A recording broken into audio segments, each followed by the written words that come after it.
Kids and cadets, welcome back.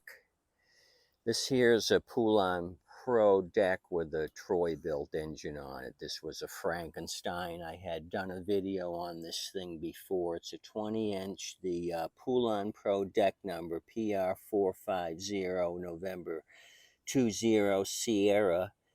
I tried looking at the Troy-built engraving on the other side for the build date. All I can see is it was built the 4th month. I can't see the year, so sorry about that. It's a TB110 priming unit. I had this listed for 110. I've had this for a while now. It started every time I've put it in the lineup for sale. People have walked past it and not taken it. This guy 2 days ago took it at 100. I dropped it from 110 to 100. It started for him. He called that night, said, hey, I fueled it like you told me. I got Wawa non-ethanol, and it'll just start and stall. So I'm wondering if he had some old remaining gas in his jug or what the deal is. Let me pull on it now.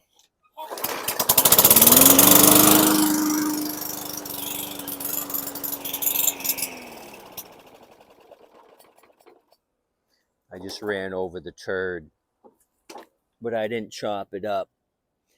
So you saw it ran. Maybe we have water contamination. It doesn't take long to disassemble these. Let me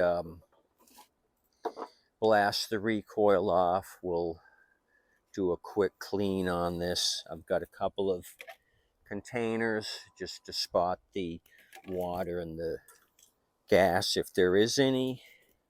I think maybe he did do it, but I'm a shade tree mechanic. Anything's possible.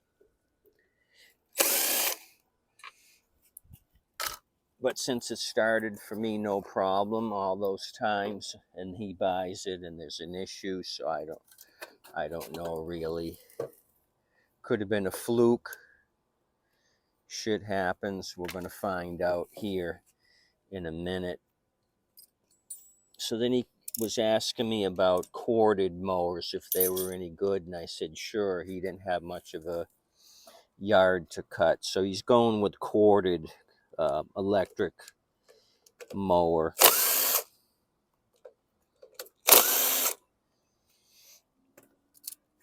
I told him he would be better off with the corded versus the battery. I just had a guy show up today, bought a 20-inch gasser. He said he priced a battery for his. It was over $270. I said, holy cow, that's a lot for a battery. I'm not sure what he had for a battery-powered mower, but that seems kind of excessive. Maybe the batteries last 10 years. I don't know. Maybe it's worth it in the long run. Okay, so what do we got here? I'll try not to spill any gas that's in the tank. I gotta grab my keeper and the O-ring. I'm gonna need that again. Okay, let me separate the hose clamp, pull this apart.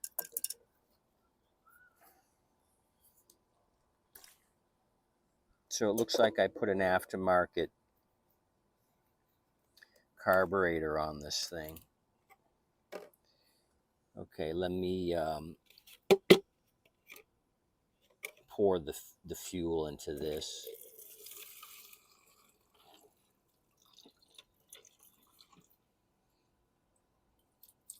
And I always clean these tanks, let them sit for a little while in the sun to get any moisture out of them. Then I blast them with compressed air. I blast air up through the hose here. So just looking at it from a distance here, I see a big water trough on the bottom of this. So he had a little fuel in his jug remaining, and it looked like it's contaminated. So that's our issue with this. It wasn't a Tommy time screw up.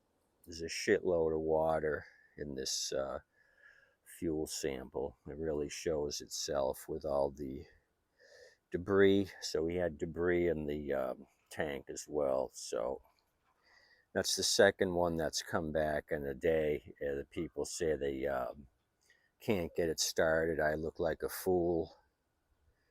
They think I'm selling them some shit mowers. So there's your shit.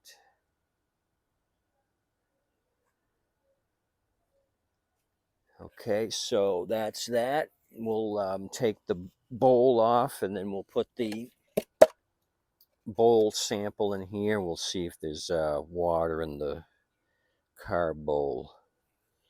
So we'll send this unit down the road a second time.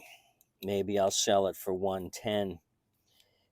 Make up for the disassembly here.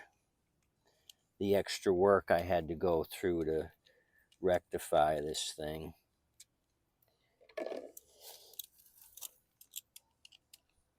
So kind of a busy day today. The day's winding down. I think I've had 4 sales today. I was hoping for 5, but it's getting towards dusk. I think everybody's mower sailed out or not looking for mowers at this hour. They're probably having a gin and tonic or a black and tan. Well, that's odd. That's kind of odd.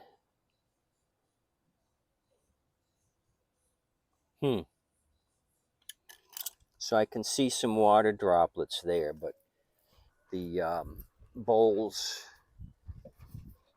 got red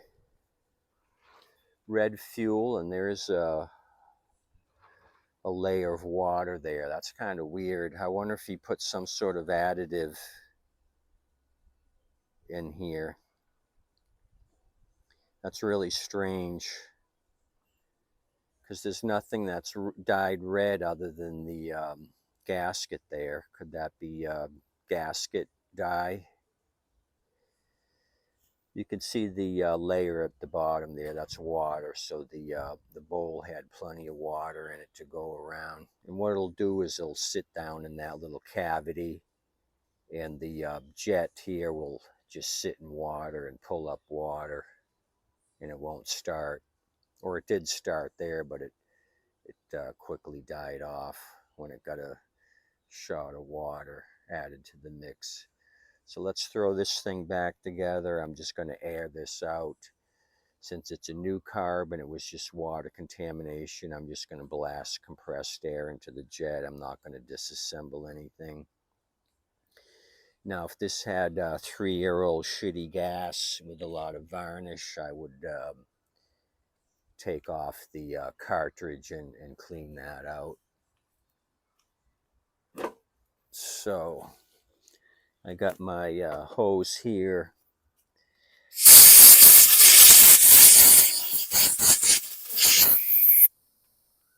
Just doing the bowl.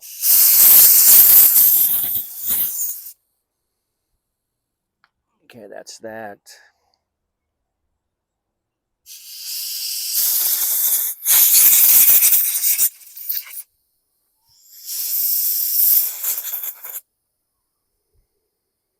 I'll let the float hang, give a little blast into the intake there.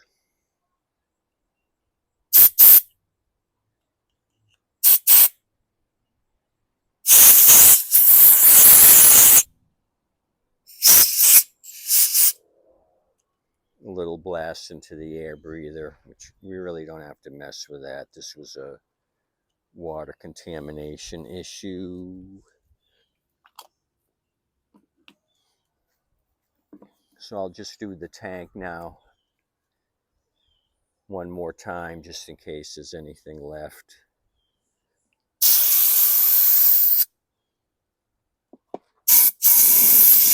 A little bit came out.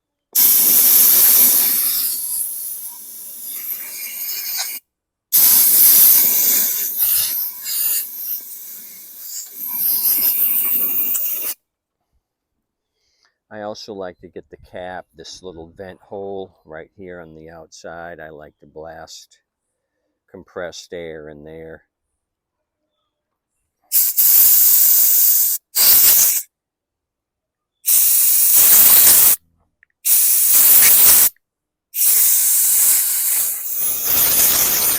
Okay, enough of that. Let's put this thing back together.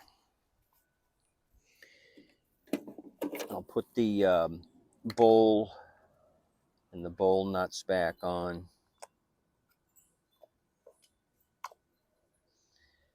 So I don't see any reason why this thing won't run now. We verified water contamination. And yeah, just looking at it now. That's weird with the red dye in that sample. What do you think that was from? Did he try to add Marvel Mystery or something? I don't know. I have not had a red sample like that before.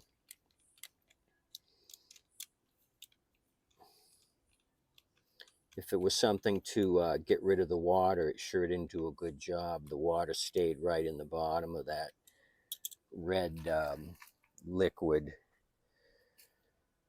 Okay, let's put the O-ring and the gasket back in.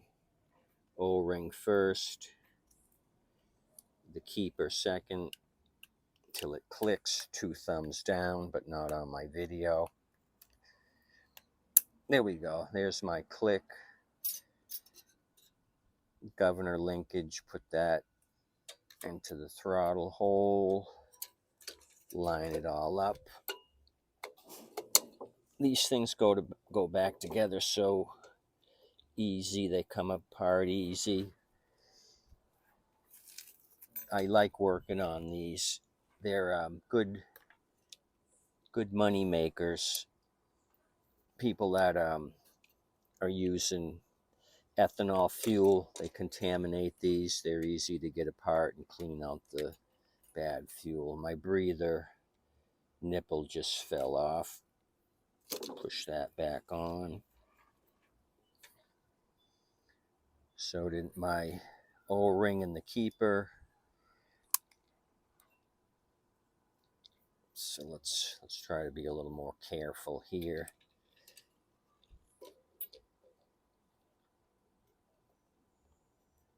Okay. So I got that started.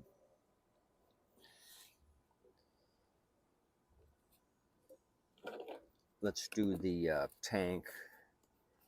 Get it started up here on the tin. Then I line up my hose. And as I'm pushing the tank down, I'm pushing the hose in. They don't give you much length to work with the little piece of rubber hose. Okay, my clamps on. I like to start with the 2 center screws that go into the plastic carb. Get those started and then save my sheet metal screws for last, because I'll have my sheet metal socket on, and then I go right to the recoil. That way I'm not changing sockets all over the place. Not that I'm in production here. This isn't a shop and I'm not at the factory. But at the factory, you'd have one person doing these sets of screws. Somebody would do the 2 here, and then it'd go down the line. Another guy would do the sheet metal.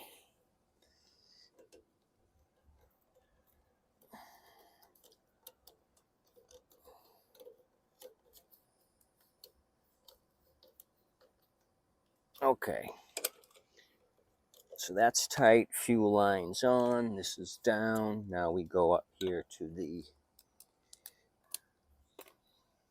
recoil.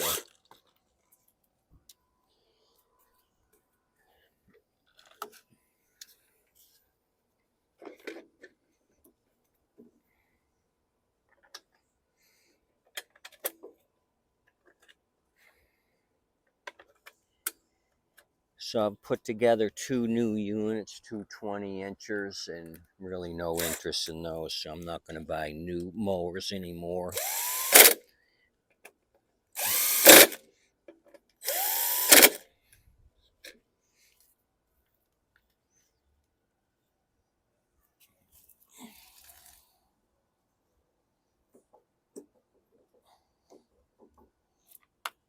Okay, so that's that.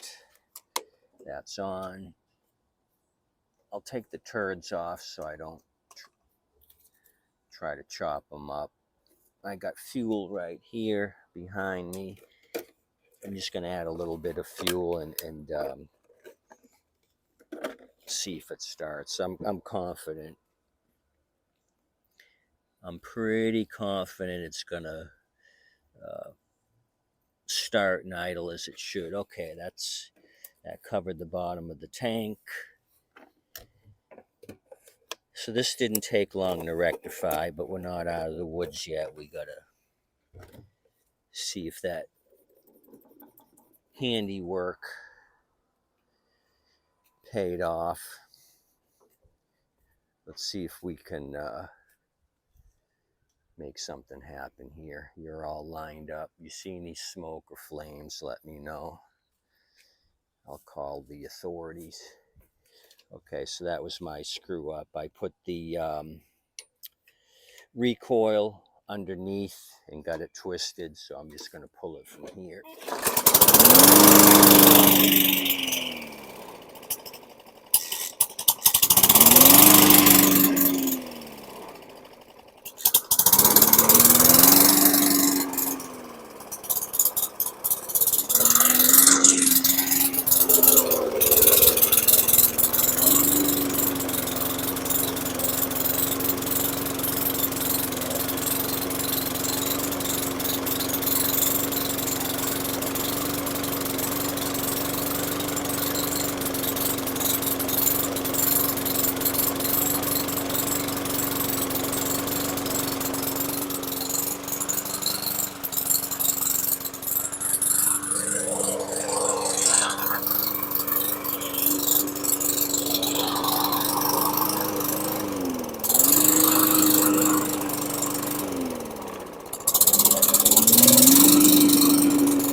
Well, that kind of stinks.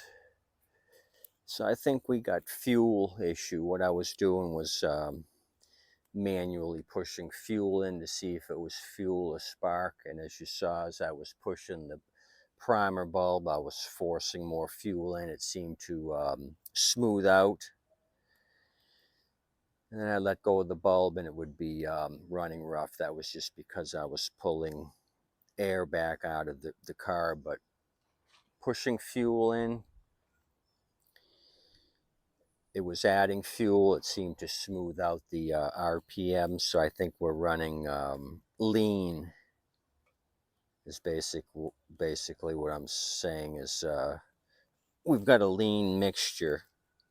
So do I need to take off the main jet and drill it out? I didn't think I had this issue with it running like this before. It was running fine.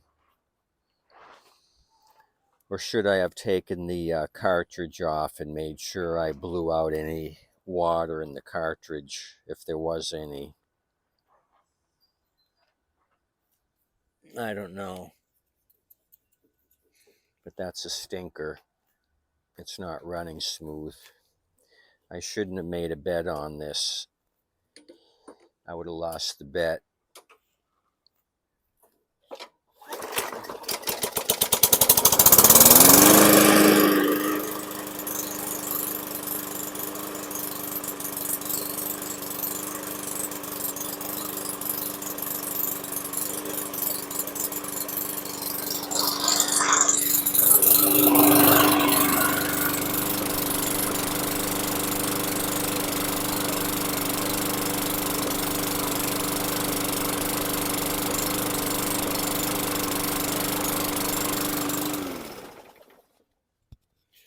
Well, at least it's running.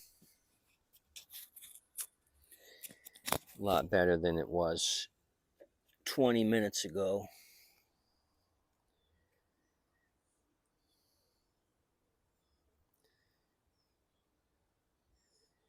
Anyway, maybe I'll mess with it tomorrow. I'll take it apart, maybe drill out the main jet. This was an aftermarket carb, like I said, but I didn't think I had an issue with it running once I got this Troy-Bilt running and put it on the Poulan Pro deck. I thought it was running a lot better than this, so I'm not sure. Anyway, thanks for coming out.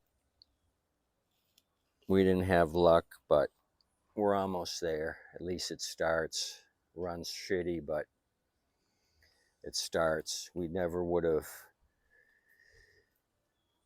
gotten past this unless we pulled on it for 3.5 years. Maybe would have got past that water pool on the bottom. As always, tip your waitress and wait staff. They're doing an awesome job. Thanks for coming out. Hope you're having a good day. Continue to do so. Please like and subscribe. You're awesome.